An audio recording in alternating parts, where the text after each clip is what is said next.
We are in the very heart of Zealand, in the Elverdam Valley, through which runs one of Zealand's largest waterways, the Elverdam River.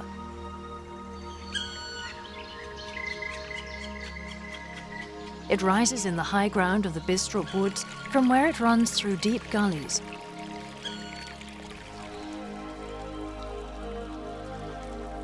Later it flows leisurely through the vast Elverdam Valley, before finally flowing into the Ise Fjord.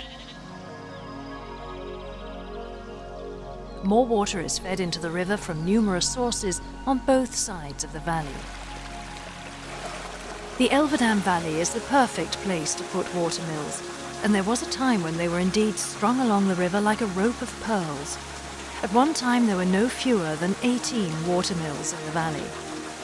Today only one watermill remains, Tadre Mølle. This is where the legendary Marie Hansen was the miller for a generation.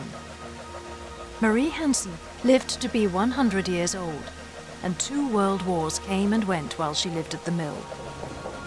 Nobody knows how long Tadre Mølle has been there, but it is not unlikely that a mill wheel has been turning at this place since Viking times. That is for 1,000 years.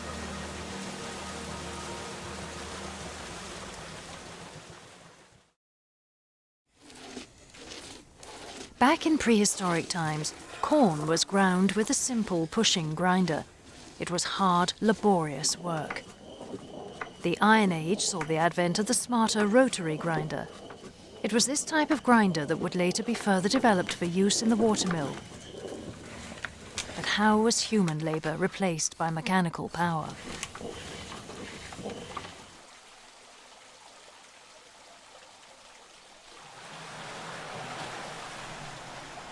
The first mill type was probably the splash mill. The splash mill works horizontally. The water wheel and grinding stone are connected by a vertical axle that pulls the grinding stone. The splash mill is a relatively simple construction, but it requires a fast-flowing waterway. A Middle Ages splash mill has been reconstructed on the island of Bornholm.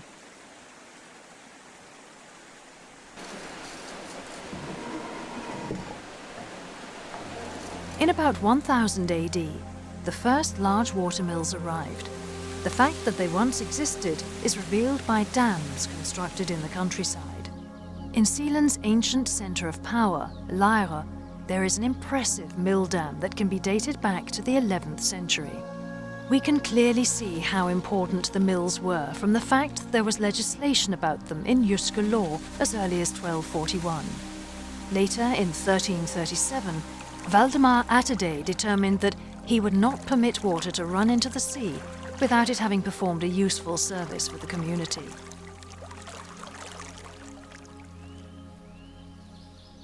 The Bistrup Woods south of Valsø contain rich traces of the past. The early spring is a good time to go exploring.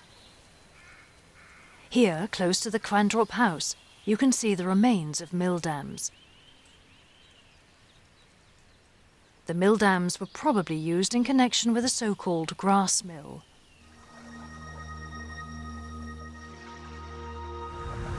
The dam for a grass mill is built with the sole purpose of damming up the winter precipitation so that, for a short time in the spring, the water can be used to turn a watermill.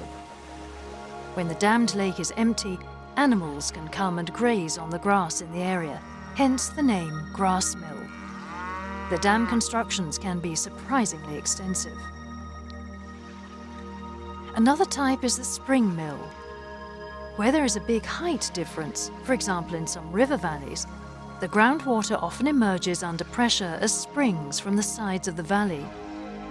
Springs like this have an almost constant water supply and temperature throughout the year. They are therefore ideal for running mills, as the mill can operate all year, even in freezing conditions. There are often several mills in a row. The spring mill requires little damming, and the mill pond is usually small and teardrop-shaped. The Valley Lake Mill is a third type.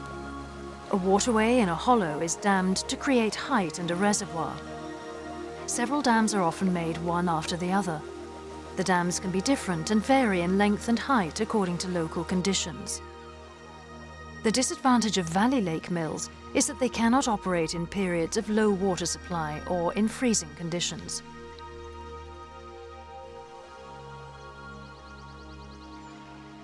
Helligranden, northeast of Valsø, is a good example of a system with valley lake mills. Vi står ved det lille vandløb, Helligranden.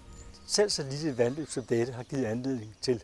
Even the little waterway, Helligranden, gave rise to dam building in Catholic times in order to establish watermills.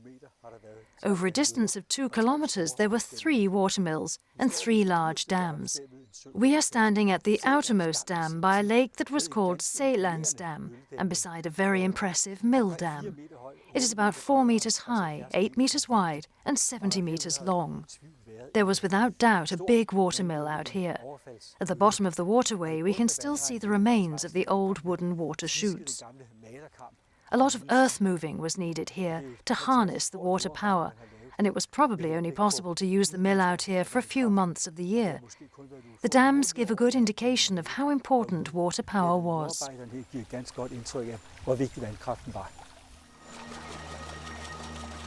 Models of 3 wheel types have been set up at Tadre Mølle. The overdriven wheel requires water falling from a height, therefore damming is necessary to get the water up to a certain level. With the chest-height driven wheel, the water stream hits the mill wheel further down, so the dammed lake does not need to be so high. The underdriven wheel requires a constant, fast-flowing water source. For this reason, this type of mill is relatively rare. Of the 3 wheel types, the overdriven wheel, like the one at Tadre Mølle, is the most efficient. On one side of the valley, on the Ostrup estate, there is a channel several hundred meters long and lined with stones, where water from a spring higher up is led along the side of the valley toward a mill pond. There was once a watermill here, which is now long gone. The stone-lined channel is still there and bears witness to the often very considerable work that was required to make use of water power. Quite a few mill ponds and dams have been preserved around Ostrup. There is of course a good explanation for the many springs in the Elverdam Valley. Da det engang for mange hundrede år siden var en stor tørke over det ganske land. Once upon a time, many hundreds of years ago, there was a great drought and all the country's watermills had no water. A squire from the Bille family was walking sorrowfully around his estate when he met a dwarf who was very hairy all over his body and was carrying a tree that he had pulled up by the roots. The dwarf asked the squire why he was so sad. Mr. Bille replied that the dwarf was hardly in a position to help him. Then the dwarf said to Mr. Bille, "You are sad because you have no water for your watermills, but I can show you a place where you can build 7 watermills that will never lack water." So Mr. Bille built 7 watermills that never lacked water in summer or in winter. In gratitude, Mr. Bille made the dwarf part of his coat of arms as the shield bearer. Since then, historians have searched for the 7 watermills and found 3 times that many. This may be because 7 is a magic number.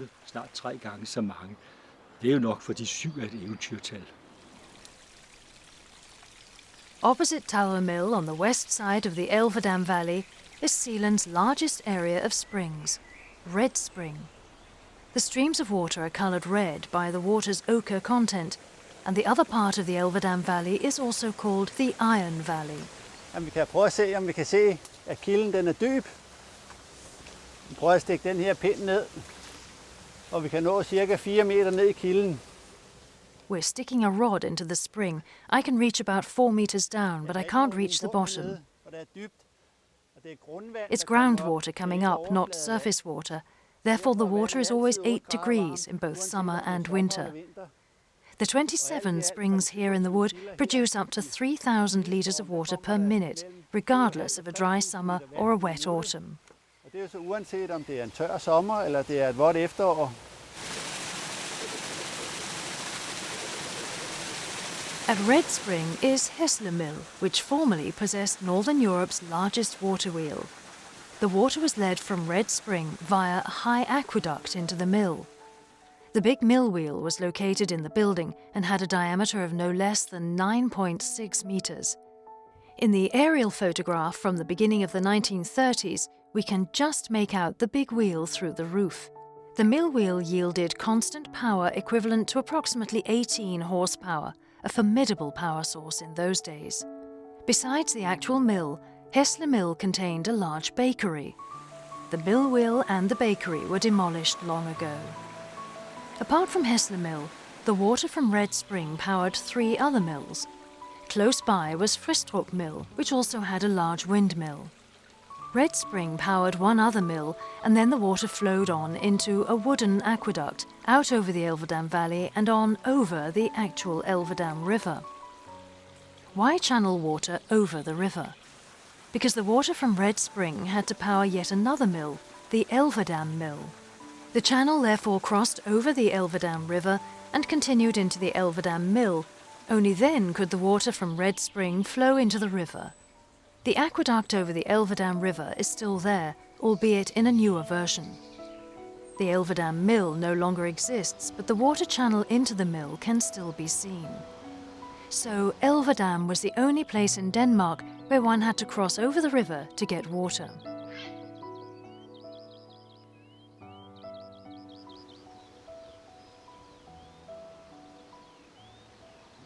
A characteristic of the Elverdam Valley is the large amounts of travertine, or porous limestone as it is also called.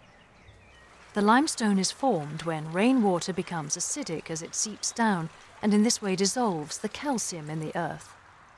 The calcium is released again where the spring breaks out.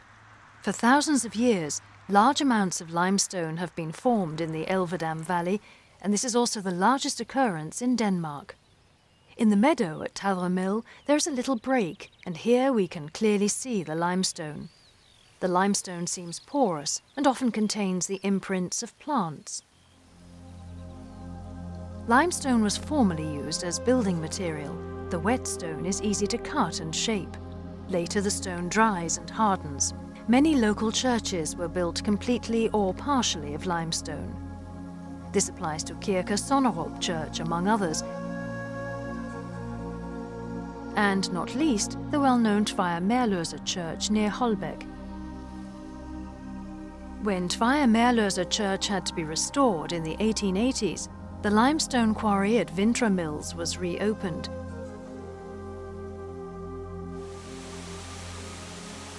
Watermills are located a few kilometers northeast of the Elverdam Valley, and the porous limestone can be seen in many parts of the landscape. At watermills there is, by Danish standards, a very impressive waterfall, Black Spring. The water from Black Spring falls a total of 24 meters on its short journey towards the Ise Fjord. The stream also has the character of a mountain stream. The name Vintre also stems from the roaring, rushing sound of the waterfall. The conditions at watermills were ideal for a system of watermills that all made use of the water from Black Spring. A total of 5 large watermills were located closely one after the other. The copious Black Spring rises close to Upper Vintre Mill, where there is still a well-preserved sluice system. The name Black Spring refers to an order of monks in Roskilde, the Black Brothers, who owned the spring in the Middle Ages. In the middle of the 1800s, Vintre Mills was a complete industrial complex. Apart from the many corn mills, there were also a bakery, a wool spinning mill, a weaving mill, a paper factory, and a tannery. In the old days, trade was carried out with Norway from the mills in the Elverdam Valley and Vintre Mills. Ships sailed northwards from the Ise Fjord laden with corn and flour. Today, very few traces remain of Vintre Mills' days of greatness.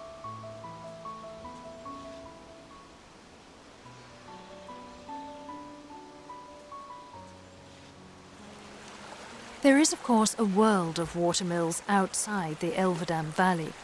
Let's go for a little round trip of Sealand. At the lower end of Roskilde Fjord are the Kattinger Lakes. These receive the waters of the large Langvad river system, and since ancient times there has been a watermill here. At the end of the 1700s, 2 large stamp mills were built. Stamp mills used to be quite commonplace. They were especially used for working cloth. The mill axle was a camshaft that lifted the stamps of heavy oak, which then fell down onto a length of woolen cloth or linen. The cloth was then folded up, so it became thick and supple. The miller was in a constant state of dispute with the farmers about the water level in the Kattinger lakes. The miller wanted a high water level so there would be plenty of water for the mills. The farmers wanted a low level to avoid their fields and meadows being flooded. In 1784, the dispute led to a court case which resulted in a maximum water level being fixed at the water level stone. The stone still stands today between the Kattinger lakes. Later, a cellulose factory, among other things, was built for use with paper production. In about 1900, the water power was also harnessed to produce electricity. At the same time, elegant buildings were constructed with fine, elaborate details.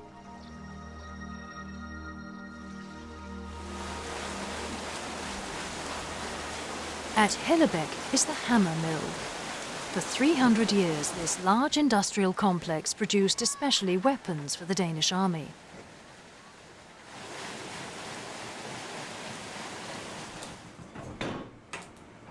The original hammer mill was derelict, but after comprehensive restoration, the mill was rededicated in 1982 as a museum mill. The initiative to recreate the mill was implemented to a large extent with volunteer labour. The mill had 2 large underdriven wheels.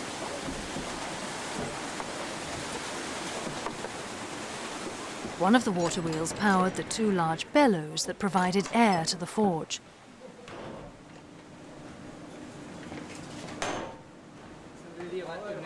The other wheel powered the 2 heavy hammers that were used especially for forging rifle barrels.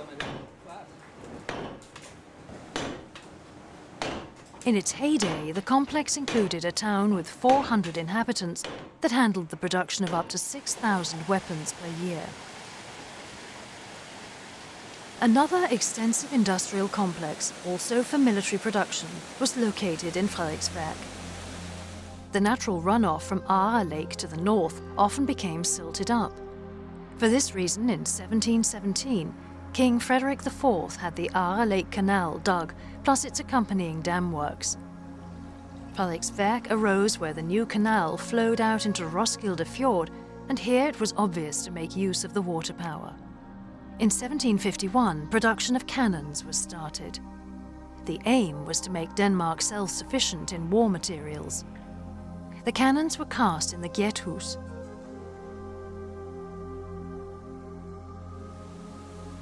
An engraving from 1771 shows a vast military complex. Using a number of watermills further down the canal, the production of large amounts of gunpowder was started. In the Gunpowder Works Museum, there are still many of the machines that were used in the production of gunpowder.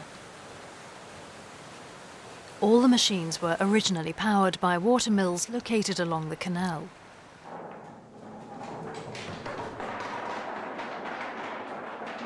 It was certainly a dangerous job. Through the years, no less than 25 employees lost their lives in a number of explosion accidents. Gunpowder continued to be produced in Frederiksværk right up till 1965.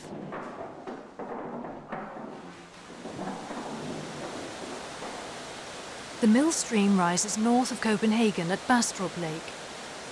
On its way to the Øresund, the mill stream falls 30 meters, and a number of industrial mills appeared early along the waterway. Production was very extensive, including, among other things, ironwares, gunpowder, weapons, paper, and textiles. In several places, such as here at Brede, whole communities arose with worker housing, shops, and institutions. The water was channeled under the buildings to the large water turbines, which were constructed of metal and made much better use of the water than the old mill wheel. The turbines powered the axles under the ceiling, and belts went from the axles down to each machine. Lyngby's southern mill, higher up the mill stream, is a good example of a newer industrial corn mill. Water turbines under the mill powered the axles under the ceiling. In the 1920s, the corn mill was converted to electricity and operated up until 1992.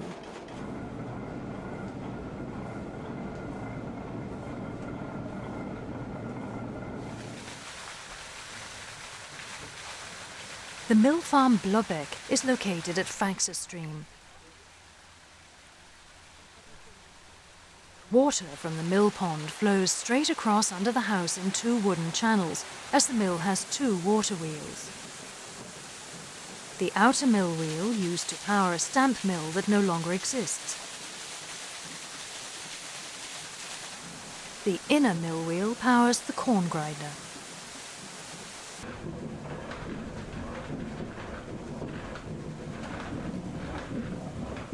Blåbæk is a stately mill farm that reflects the miller's prosperity. The miller had a windmill built nearby, which could be used in dry periods. Blåbæk is one of Zealand's still functioning watermills, so it has its natural place in the tale of water power. But let's end where we began, in the Elverdam Valley and at Tadre Mølle.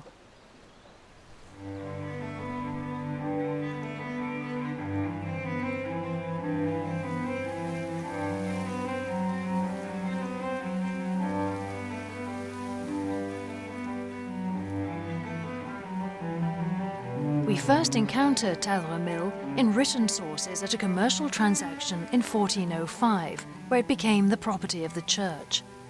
It is therefore reasonable to assume that the watermill already existed in the 1300s, maybe even earlier. With the Reformation in 1536, Tadre Mølle was passed on to the Crown. It was later sold to the Sonrupgård estate and then served as the mill for the village of Nørre Valsø.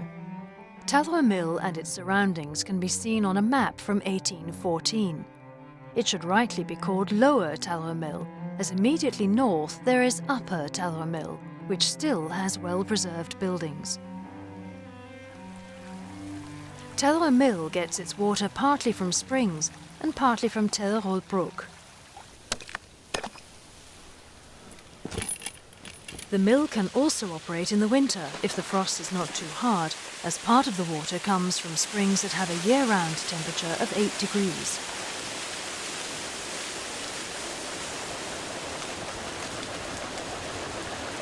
On the mill building we can see the year 1837. The present building can be assumed to have been built at that time, presumably recycling the usable timber from the earlier building. The barn built with the mill was originally the old farmhouse. The present yellow farmhouse is from 1876. The oldest picture of Tadre Mølle is a drawing from the middle of the 1800s. At this point, the mill was in its heyday.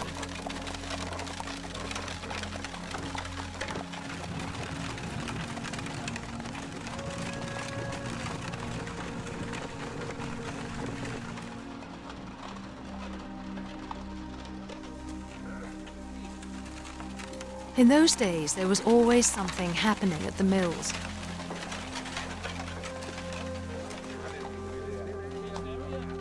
It was a special day when the farmer drove to the mill.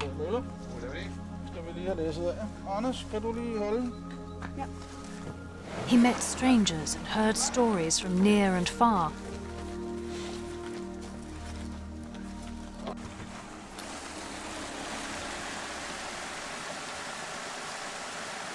Watermills were the high technology of the past.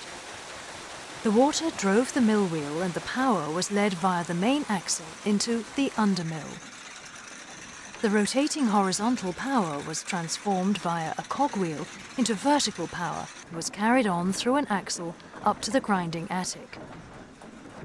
At the top of the grinding loft there was a large cogwheel that used a system of gears to drive the two corn grinders.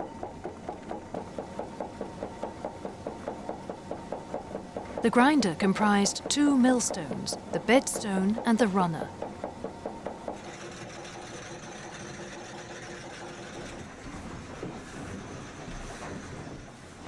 Tadre Mølle has a system for hoisting the heavy sacks of corn. There is an iron chain wound loosely around the main axle. Via an ingenious system of ropes and pulleys, the miller can tighten the iron chain so that it grips the axle.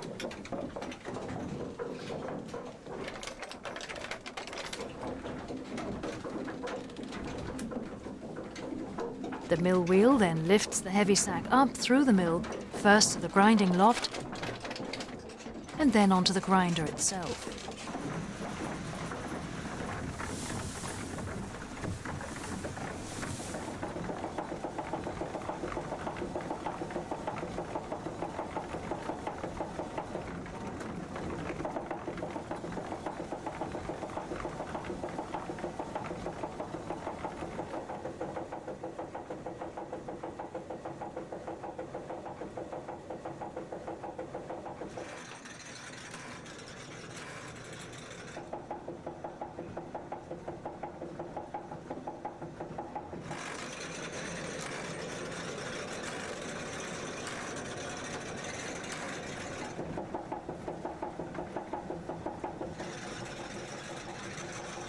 Det var faktisk sådan helt op til 1917, der skulle... Right up until 1917, farmers had to make payment in corn. There were a lot of dishonest millers, and in order for the king to ensure that the miller did not just charge according to his own discretion, the miller was equipped with a customs cup. This was a copper cup with a royal stamp on the bottom and on the edge, so the miller could not make the cup bigger in order to get paid more. The amount the miller was allowed to take was a measure with the customs cup taken from a bushel of corn. The little bucket I have here holds a bushel of corn. However, a heaped customs cup was not allowed, so it was important for the miller always to have his levelling stick handy to level off the top of the customs cap. The levelled measure of corn was the miller's payment. The miller might claim that he couldn't find his levelling stick and would tell the farmer that he had nothing to level the customs cup with. The farmer would then tell him to use his hand. The miller would then often complain of terrible arthritis in his hand that made it impossible to straighten his fingers.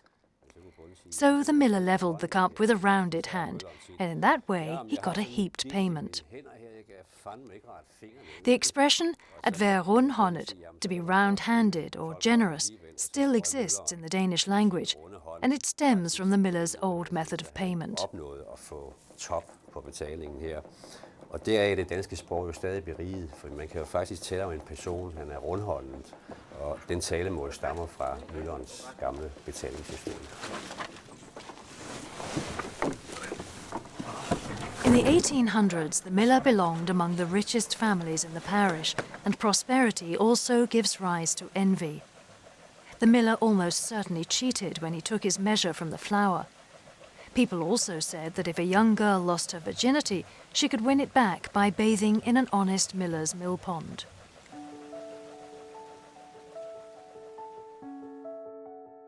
In 1914, Christian Hansen from Toulouse took over the lease of Tadre Mølle. It was leased by the Sonnerupgård estate. Under the management of Christian Hansen and his wife Maren Christina, the mill had regular customers until the end of the 1930s. Christian Hansen set up a kerosene motor behind the mill, which was used in periods without much water. On the left was a wagon shed, which also screened the mill wheel from wind and rain. Opposite the yard there was a little extension that functioned as a saw house.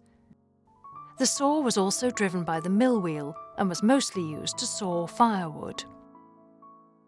In 1944, the couple celebrated their golden wedding at the mill.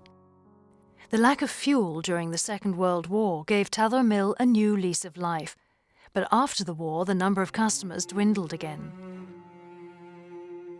In the beginning of the 1950s, business-related operations ended. The mill began to decay.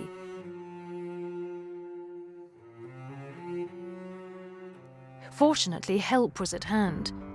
At the request of the National Museum's Mill Committee, with the engineer legendary in mill circles Anders Jespersen, the mill and the barn were declared protected buildings in 1956. A comprehensive restoration of the mill was then started. The saw house and wagon shed were removed. The mill wheel and a large part of the mill workings were replaced, and the buildings were renovated.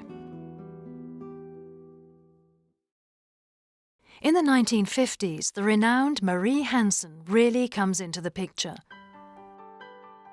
Marie Hansen was born in 1902. She was the fourth child of Miller Christian Hansen and his wife Maren Christine. Apart from a stay at Ryslinge Folk High School, Marie lived and worked all her life at the mill. After her father's death in 1945, Marie took over the work of Miller, and in 1952 she used her savings to buy the mill. From then on, Marie Hansen, known in time and in all respect as Mill Marie, functioned as free custodian. Marie was regularly in the newspapers and magazines. Milkmaids in Men's Jobs wrote Alt for Damene in 1956.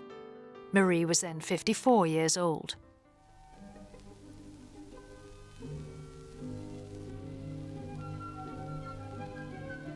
On Sealand in the wide river valley south of Tølløse lies Tadre Mølle. The mill is owned by Marie Hansen, but these days the mill grinds corn more for tourists than for the area's own population. A hatch in the wooden chute prevents uncontrolled amounts of water from starting the wheel, and therefore, before the mill can operate, the hatch must be closed. As a spring mill's water wheel only works under the weight of the water, it moves rather slowly. The little river is the mill's power source. The water level varies, and it is necessary to regulate it through the sluice gate. If the mill is not operating and the water rises, the sluice gate is raised and the excess water flows out into the Gold River. Tadre Mølle has several times been used as scenery when shooting films and TV programs. Men der har vi jo møllegården. Hvad man vil. Man må først af fars mening. Ja, Guds vilje, så får man besked. Manden vil ved godt, at jeg altid har været på sin fuld tro ven. Går her og snakker. Går her og snakker i en ørerne fulde. Og en har trist lune nok over sin karakter uden dad.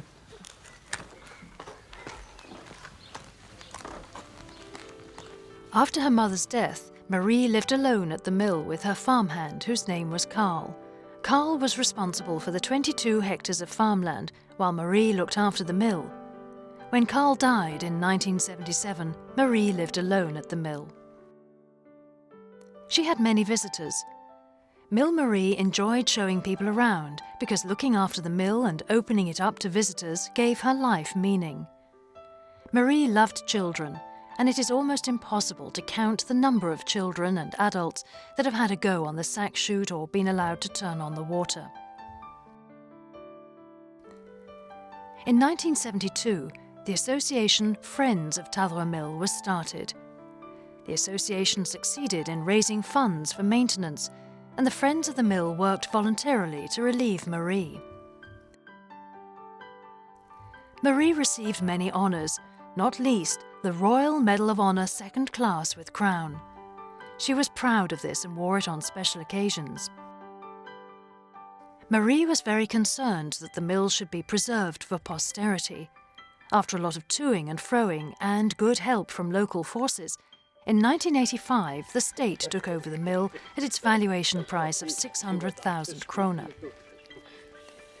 As part of the agreement, Marie Hansen received the right to live in the mill for the rest of her life. Jeg ved i hvert fald, at din far han var murer først. Han var murer på Tølløse gods i 14 år. Ja, der skulle du have kommet ned og set, hvordan det så ud hernede. My father was a bricklayer at Tølløse Estate for 14 years. You should have come down here then and see what it looked like. There were 5 water channels down in the meadow, so it wasn't easy to plough. Ja, så det var ikke nemt at pløje. Nej, for søren da. Ja. Is this all your family together, Marie? Yes. Father was born on Fyn and mother was born in Særløse. Far var født på Fyn, Ja. og mor var født i Særløs. And there you are in the big picture taken up at the Mill Lake. Billede op ved Møllesøen. Ja, det er oppe på Møllesøen. Ja. Så kan vi prøve at kigge på det her. Hvad siger du så til det? Det er personen selv. Endelig lykke. The woman herself. Here you are at home. Det er forunderligt, Marie. Den, du står og holder i, den jernkæde, det er den, der løfter sækken, eller hvad? Ja. Far, han sagde altid, at han havde givet den mange brotter. Når de kommer op fra Nørre Valsø, og så hernede af... Father always said that he had given the horses a lot of broter. When they came up from Nørre Valsø, it was downhill, but when they had to go back, it was hard. Broter were small nails that were hammered into the horseshoes so that the horses could keep their footing in the winter. Søm, der blev slået op i hesteskoen, Ja, for at de skulle stå bedre fast. ja. Marie, starter du mølle? With the money from the sale, Mill Marie set up Marie Hansen's fund to be used for showing Tadre Mølle and telling the story of the watermill. Many people called the sale of the mill to the state a gift, but for Marie Hansen, the preservation of the mill and access to the public were more important than money for a rainy day. As Marie once said matter-of-factly, "I've got a bed, a chair and a table. I can only use one at a time." When it was rumoured that Mill Marie wanted to sell at the valuation price of 600,000 kroner, the owner of Sonneropgård at that time asked if she would sell him the mill for $1 million, but Marie said no. When he increased his offer, she replied, "You can go. I don't like you." On her 90th birthday, Mill Marie unfortunately got a horrible and completely undeserved surprise. In the middle of all the congratulations, a letter arrived from the Forest and Nature Agency telling her that the state now wanted to sell Tadre Mølle to the highest bidder. The state needed money. The case caused an outcry from the local population. The friends of Tadre Mølle fought stoutly for the cause. Fortunately, the sale was prevented with the help of good forces, both public and private. The mill was saved and Mill Marie could continue to live there. Mill Marie made full use of her lifelong right to live in the mill. "I want to be 100 and die in my mill," she said. And she did just that. Marie Hansen reached 100 in 2002. 6 months later, she died at her beloved Tadre Mølle.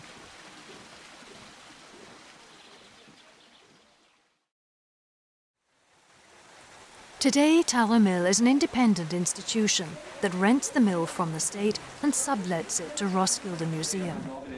The museum collaborates with the Friends of Tadre Mølle concerning the daily operation. Among the many activities at the mill is the annual spring market.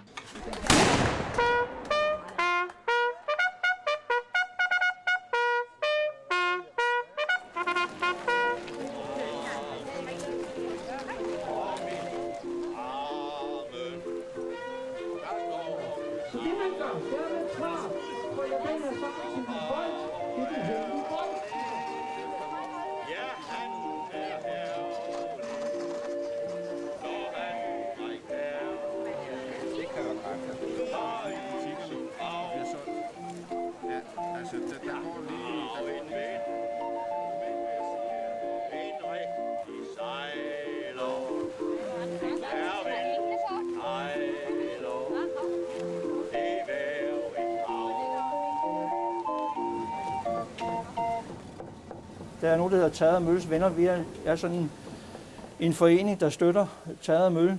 The Friends of Tadre Mølle is an association that supports Tadre Mølle. It has between 200 and 250 members, but not all are active. We are 30 active members who take turns to run the mill and look after the cafe and the garden.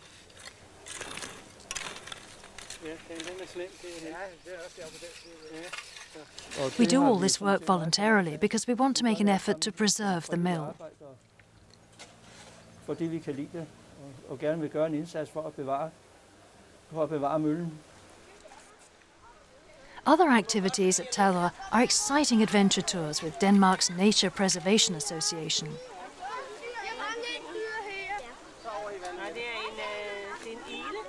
Og med den strøm, der er herude, så kan den ikke lige pludselig blive skyllet væk. Det er meget smart, så sidder den her på stenen. Tadre Mølle har igennem alle de år, Danmarks Naturfredningsforening er kommet hernede, og det er efterhånden 30 år. In all the years that Denmark's Nature Preservation Association has been coming down here, Tadre Mølle has attracted many people. The locals who love to come here, visitors from all over Zealand, and also international guests. It is an incredibly popular attraction, and it is one of the few places where you can see how a watermill works.